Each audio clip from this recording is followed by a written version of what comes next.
大家好，我是武医张鹏。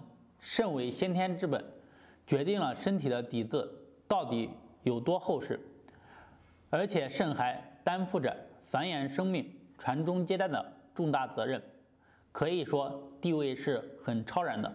一旦肾虚，就会出现烦热、盗汗、眩晕、耳鸣、膝盖酸软、遗精等种种现象，这样呢就属于肾气不纳。另一方面，肾主封藏，肾精要封藏得当，如果肾失封藏，就会出现夜尿频多、小便清长的现象，这样就属于肾气不固。那如何提升肾的纳固之力呢？今天分享两个动作。第一个动作就是窝固，这个是道家养生中的非常好用的养生的方法，就是把我们的手掌拿过来，大拇指放在无名指的指根这个位置，然后呢，小指开始依次窝在一起。好，这样的话就做好了一个窝固的手势，非常的简单。我们一般情况下走路、坐在这里、躺着睡觉，随时随地都可以做窝固。如果你窝固了以后呢，你的身体正在怕冷的时候呢，很快就会发热。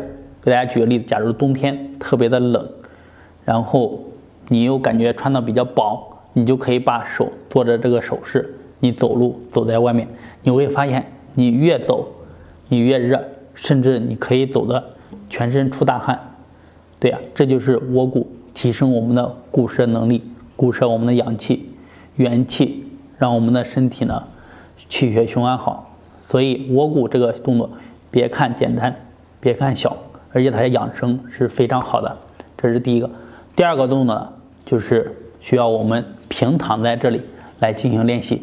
好，下面呢跟着我一起来学习这个动作呢，我们躺在床上练习就是非常好，睡觉之前练的效果是非常好的。在我们躺好了以后呢，放松一下，调整个呼吸，然后把右腿慢慢的抬起来，膝盖的弯曲，手呢双手去抱着我们的膝盖，尽量的向我们的小腹的抱紧。好，这是我们的右腿啊。下面呢，大家注意看一下我们的左腿，左腿伸直，伸直呢，你的膝盖用力的伸直往下按，把脚尖呢上回勾起来。好，大家有没有感觉到，刚开始我们左腿没有动的时候，你好像还没有什么感觉。当你把左腿动了以后呢，膝盖用力往下按，脚尖回勾，你就能感受到你的腰、肾的位置就开始发热。好，闭上眼睛，保持这个姿势，可以停顿，多停顿一会儿，让你这个热量慢慢的可以传递到你的全身。好，一般情况下练个受不了了，或者是脚发麻了、发胀了，我们给它放下来，放松一下。好，这样是一次。做完了以后呢，我们也可以交叉的练习一下，把左腿抱起来。好，尽量往小腹的收，然后把右边的腿伸直，脚尖勾回，膝盖腘窝尽力往下面压。好，绷紧。好，也感受一下这个热量在全身的给你传导。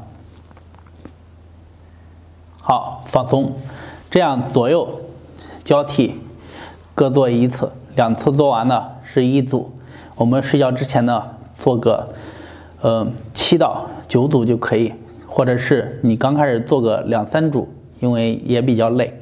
虽然说这些东西不是剧烈运动，你只要认真的去做，你也能感受到做这个也不容易。所以锻炼呢真的很重要。这就是2个我们平时增加肾气固摄的方法。好，上面2个动作就是提升肾气纳固之力的方法。要养好肾，日常要注重4合理，特别是不过咸，注重保暖，常运动，静得下。饮食方面要控制盐的摄入量，尽量保持饮食清淡。另外要养成定时喝水的习惯，不要等渴了再去喝。起居方面要注意保暖，尤其是头部、腰部、膝盖、脚部的保暖。好，今天就分享到这里。如果大家对养生保健还有什么疑问，欢迎在下方评论留言和我进行交流，谢谢。